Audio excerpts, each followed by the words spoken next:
নমস্কার আমার প্রিয় দিদি বোনেরা, সুইটিস ব্লগ চ্যানেলে সবাইকে স্বাগত।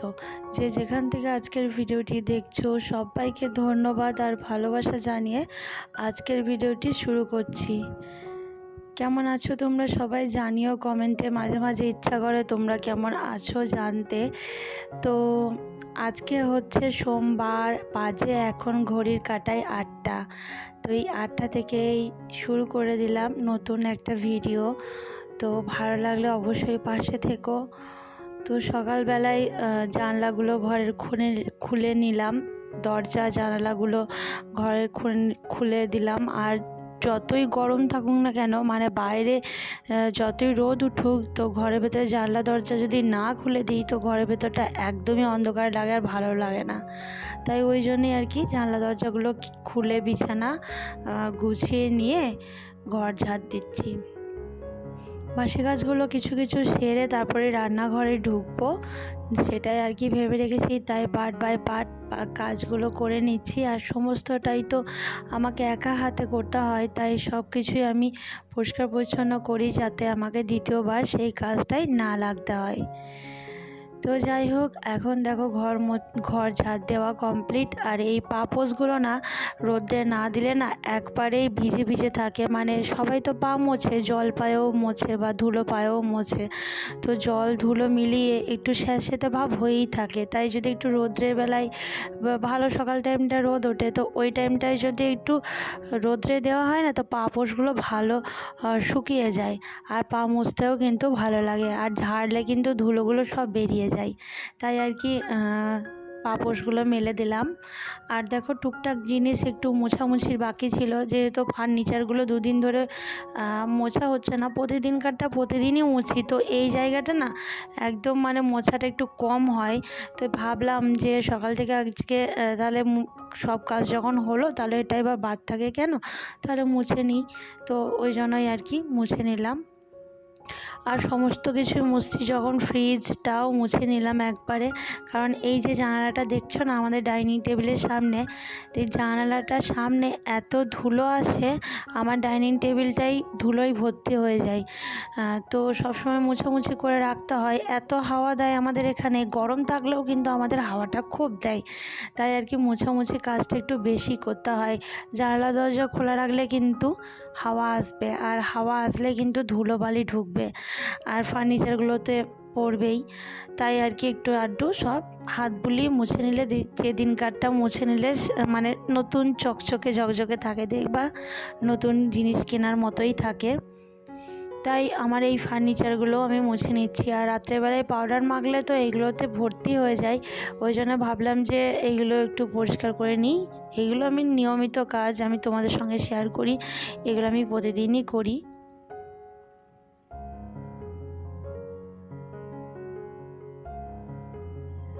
তো বাসি কাজকর্ম মোটামুটি একটু আধটু মিটলো। ঘরটা এখনও মুছিনি, সার্ফ কাচা হয়নি, এগুলো পরেই করব।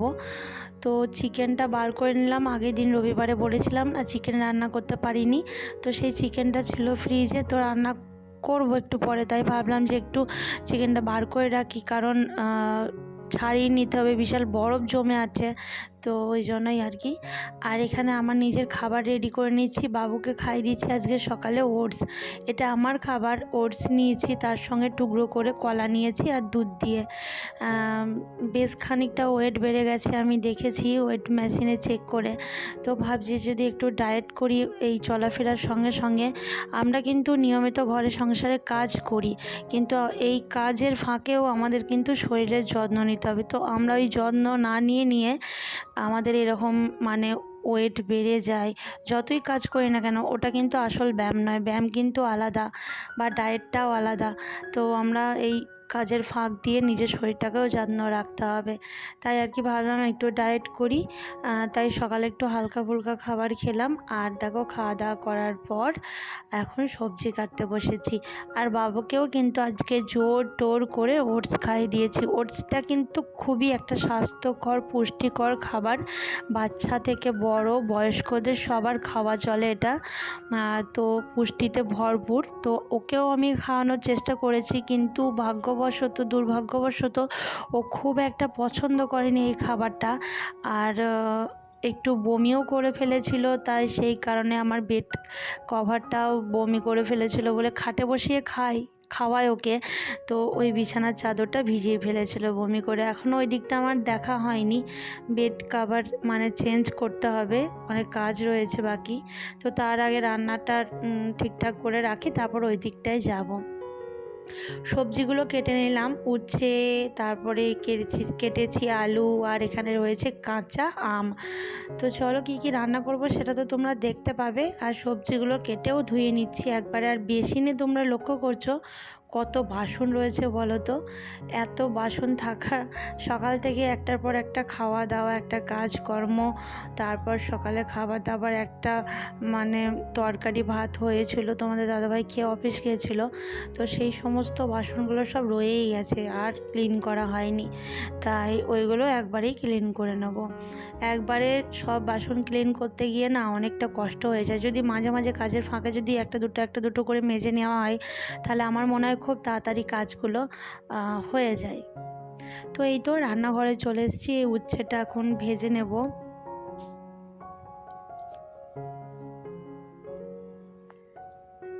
পৃথিবীতে একটা ছেলের কিংবা একটা মেয়ের নিজের মা আর বাবা ছাড়া আপন কিন্তু পৃথিবীতে কেউ হয় না। একটা মেয়ের কিন্তু কখনোই স্বামী আপন হয় না, আর একটা ছেলেও কখনো কিন্তু বউ আপন হয় না। নিজের মা বাবা ছাড়া পৃথিবীতে কিন্তু আর কেউ আপন হয় না। একটা ছেলে মেয়ে কষ্ট পেল সেটা কিন্তু তার মা বাবাই বুঝবে, তার স্বামী কিংবা তার স্ত্রী বুঝবে না।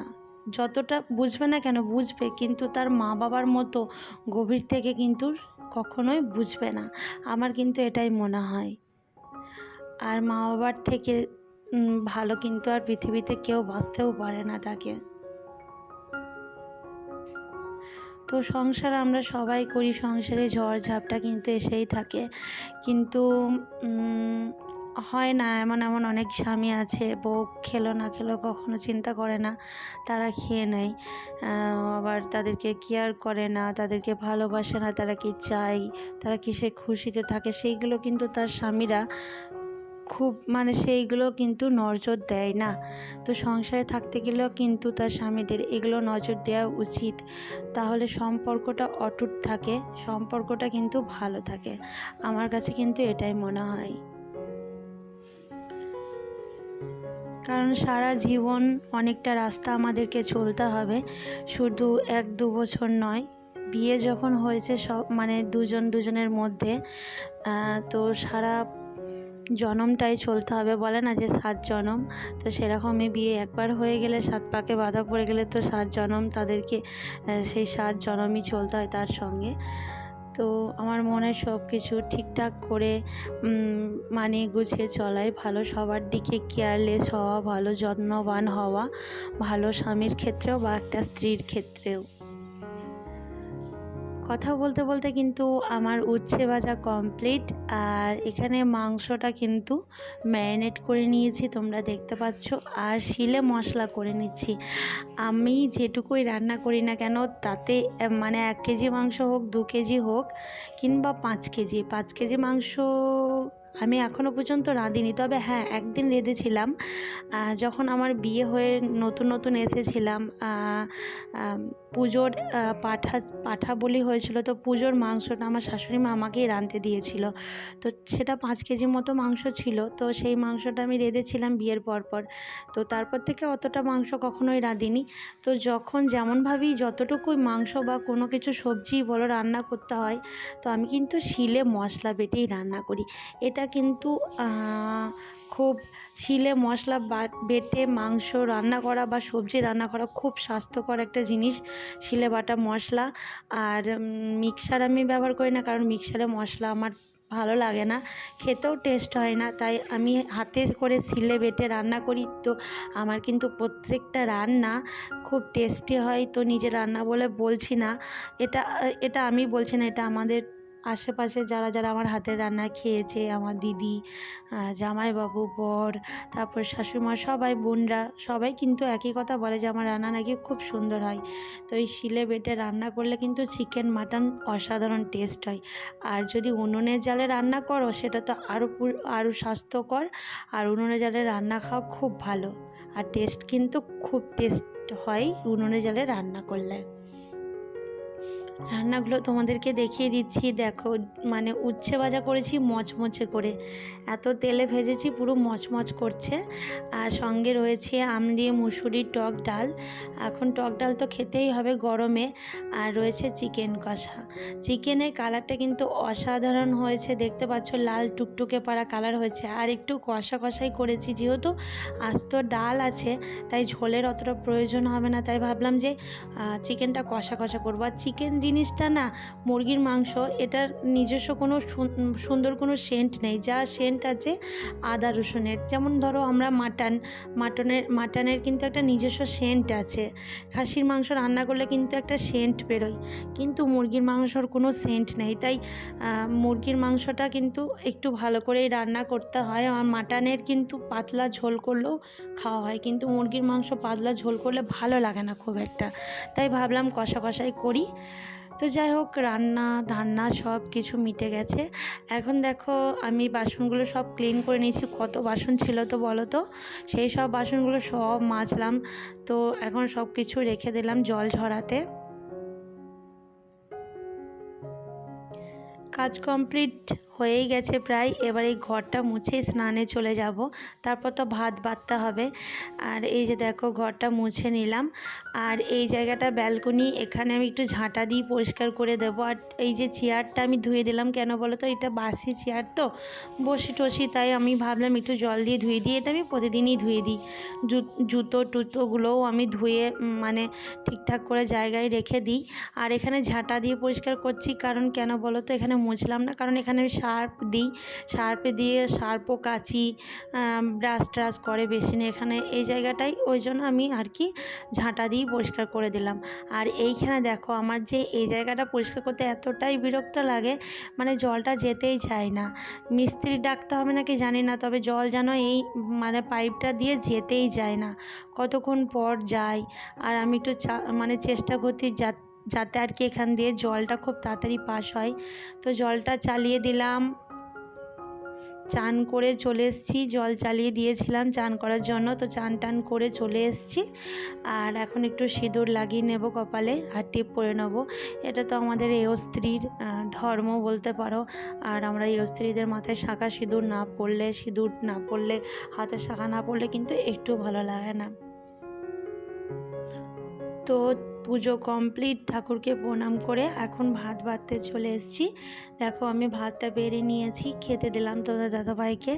আর এবার আমরা সবাই একসঙ্গে খেয়ে নেব। আর এই যে রান্না বান্না তো তোমরা সব জানোই কি রান্না হয়েছে। তো আজকের ভিডিওটা এতটুকুই, আবার নেক্সট কোনো ভিডিওর সঙ্গে দেখা হচ্ছে। তোমরা সুস্থ থেকো, ভালো থেকো। আর ভিডিওর কোনো অংশ যদি ভালো লেগে থাকে অবশ্যই লাইক করতে ভুলো না। টাটা বন্ধুরা।